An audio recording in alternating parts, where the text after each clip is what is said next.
Oke, setelah tadi kita membahas tentang struktur data dan algoritma secara garis besar, dan kita juga sudah menyebutkan beberapa contoh dari struktur data, ada linked list, ada heap, ada tree, ada graph, dan lain sebagainya.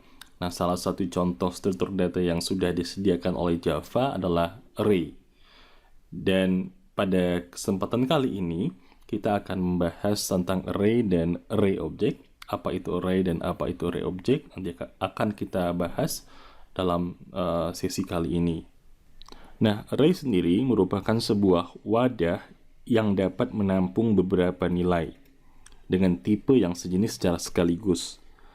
Jadi, kalau contoh variabel yang biasa, kita hanya bisa menyimpan satu nilai saja ke dalam variabel tersebut.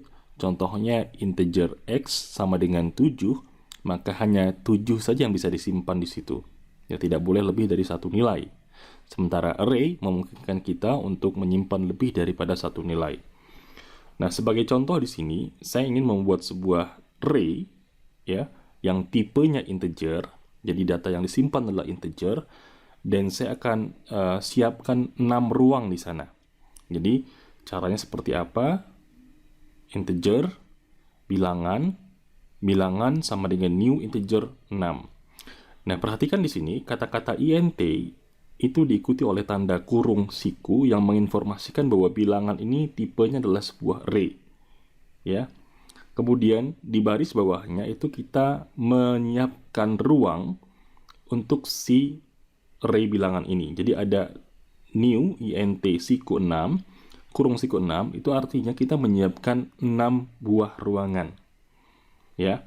Nah, di array sendiri penomoran ruangan itu dimulai dari 0. Jadi misalkan di sini saya sudah siapkan 6 ruangan, ada ruangan 0, 1, 2, 3, 4, dan 5.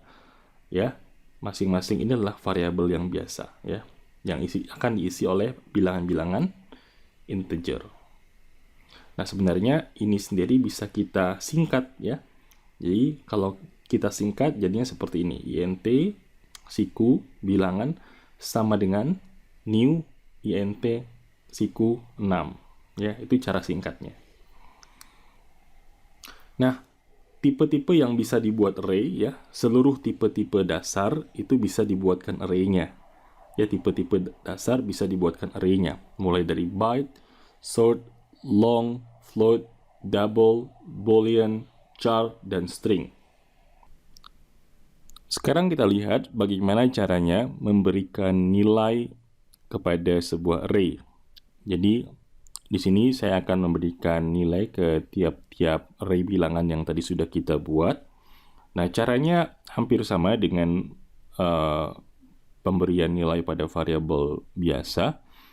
Hanya saja kita sudah mulai mempertimbangkan ruangan dari array tersebut. Jadi, misalkan kurung siku 0 ini berarti inilah bilangan pada ruang ke 0.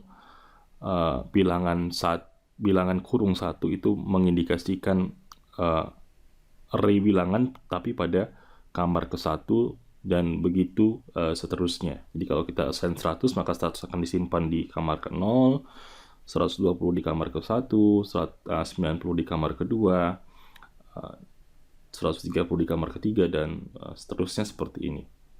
Ya. Nah, deklarasi array itu bisa dengan menggunakan perintah yang di sebelah kiri, yaitu bilangan sama dengan new integer 6, dan setelah itu baru kita assign satu persatu. Atau kalau mau lebih cepat itu kita bisa menggunakan cara yang sebelah kanan, di mana int bilangan kita siapkan variabelnya dan nilai bilangan itu langsung diisi 100, 120, 90, ya hampir sama gitu. Jadi yang sebelah kiri ini indeks ke 0, indeks ke 1, 2, 3, 4, dan ke 5, begitu seterusnya. Ya, ini hampir sama saja. Nah, kapan kita menggunakan perintah di sebelah kiri? Biasanya kita gunakan ketika kita belum tahu nilai yang akan diisi, ya. Kita belum tahu nilai yang akan diisi. Jadi kita hanya tahu jumlah bilangannya saja. Misalnya akan ada 6 data yang akan diisi. Tapi apakah 6 data itu kita tidak tahu. Nah, sementara yang di sebelah kanan itu kita sudah tahu datanya. Jadi kita bisa langsung isikan seperti ini. Ya, itu perbedaannya. Nah, bagaimana caranya kita mengunjungi setiap elemen di array? Ada istilah array iterator. Jadi bagaimana kita bisa mengiterasikan seluruh elemen yang ada di array ini. Nah, kita bisa menggunakan perintah for biasa. Jadi kita gunakan for dengan indeks i, kita set nilainya 0, kemudian dia akan terus bergerak selagi nilai i-nya lebih kecil dari bilangan .length. Jadi bilangan .length itu kalau kita hitung dia akan mengembalikan nilai 6 karena ada 6 elemen di sini. Dan setiap iterasi nilai indeks i-nya akan ditambah 1. Jadi ketika masuk iterasi pertama, system.out.println bilangan i-nya adalah 0, maka yang dicetak adalah 100. Iterasi kedua, i-nya sama dengan 1, maka yang dicetak adalah 120. Kemudian cara yang lain yang juga bisa kita gunakan untuk mengiterasi array, yaitu dengan menggunakan for seperti ini. Jadi di sini ada 2 buah kita sebut sebagai parameter. Yang pertama itu adalah bil, kemudian bilangan. Nah, bilangan sendiri merupakan variabel, nama variabel array-nya, jadi array bilangan. Sementara int bil merupakan variabel penampung elemen. Nah, tipenya harus disesuaikan dengan jenis nilai yang tersimpan di array bilangan ini. Karena array bilangan itu menyimpan sebuah bilangan-bilangan integer, maka tipenya juga harus integer. Jadi setiap kali iterasi, bil akan diisi oleh elemen-elemen yang ada di array bilangan dimulai dari elemen indeks ke 0. Kemudian iterasi berikutnya akan bertambah 1 lagi, jadi indeks ke 1 dan begitu seterusnya. Jadi untuk iterasi pertama akan diisi oleh 100, iterasi kedua diisi oleh 120, dan seterusnya. Sehingga ketika for ini dijalankan, akan mencetak bilangan 100, 120, 90, 130, 170, dan 110. Ya, ini lebih simpel dibandingkan dengan cara yang pertama tadi. Nah, array sendiri memungkinkan kita untuk membuat mengisi elemen dengan array juga. Jadi array di dalam array. Ini istilahnya adalah array 2 dimensi. Nah, bagaimana cara membuat array 2 dimensi? Perhatikan di sini, kita menggunakan int, tapi kurung sikunya ada 2. Yang sebelumnya kan kurung sikunya hanya 1, sementara di sini kurung sikunya ada 2. Ini mengindikasikan atau menginformasikan kepada Java, kita ingin membuat array 2 dimensi. Nah, perhatikan di sini kalau kita coba kelompokkan, ini sebenarnya elemen pertama, elemen kedua, elemen ketiga. Tapi setiap elemennya juga sebuah array, ya. Ada 3 elemen juga, 1, 2, dan 3. Nah, ini yang kita sebut sebagai array 2 dimensi. Sekarang kita coba lihat studi kasus berikut ini.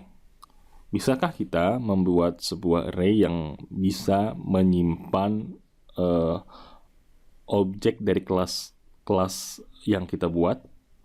Jadi contohnya kemarin kita membuat kelas kambing, bisa nggak kita buat sebuah array yang bisa menyimpan objek-objek kambing tersebut? Nah, kalau di slide sebelumnya kita lihat bahwa array itu banyak digunakan untuk menyimpan tipe data yang dasar ya, yang primitif dan juga string. Nah, ternyata array juga memungkinkan kita untuk bisa menyimpan objek dari kelas-kelas yang lainnya yang kita buat sendiri. Contohnya misalnya kelas kambing itu sendiri. Nah,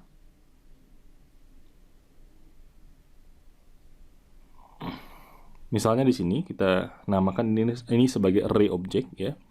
Jadi misalkan saya ingin membuat array untuk menyimpan objek kambing. Saya namakan list kambing, nama arraynya.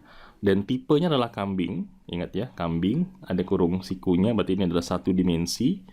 Kemudian new kambing, berarti kita menyiapkan ada 5 ruang dalam array list kambing ini. Jadi new kambing kurung siku itu beda dengan new kambing kurung ya. Kalau new kambing kurung biasa itu adalah sebuah konstruktor, artinya kita membuat objek. Tapi kalau new kambing siku ada bilangan di dalamnya, berarti kita menyiapkan sebuah array, ruangan array dengan jumlah tertentu. Dalam hal ini ada 5 ruangan yang kita siapkan. Seperti ini, ada 5 ruangan dari indeks ke 0 dan terakhir adalah indeks ke 4. Kemudian kita buatkan sebuah objeknya. Jadi kambing 1, new kambing itu adalah kita membuat sebuah objek kambing. Lihat di sini bedanya, kambing kurung siku dengan kambing kurung. Kalau ini adalah membuat objek, kalau ini adalah membuat array-nya. Nah, ini yang terjadi kalau kita jalankan perintah baris kedua ini. Kita akan membuat sebuah variabel kambing yang merefer ke objek kambing. Nah, kalau mengisinya seperti ini, di list kambing pertama 0 ya, indeks ke 0 itu akan kita isi oleh objek yang ditunjuk oleh kambing 1. Kambing 1 menunjuk objek ini, maka alamatnya kita copy, jadi dia juga menunjuk ke objek yang sama. Nah, cara lain kita bisa langsung mengisikan objek ke array-nya. Jadi caranya seperti ini, list kambing 1, new kambing. Jadi kita akan buat sebuah objek kambing ya. Kemudian alamat si objek itu akan kita langsung kopikan ke list kambing kamar ke-1. Jadi isi kamar ke-1 akan berisi alamat dari objek kambing ini. Ini cara lebih singkat ya, lebih singkat. Nah, ini adalah array objek. Jadi selain tipe data dasar, kita juga bisa menggunakan kelas-kelas lainnya untuk membuat array ya, seperti contohnya adalah kelas kambing ini. Baik, cukup untuk materi array dan array objek. Selanjutnya kita akan coba praktek ya di menggunakan NetBeans untuk lebih membantu kamu memahami materi ini.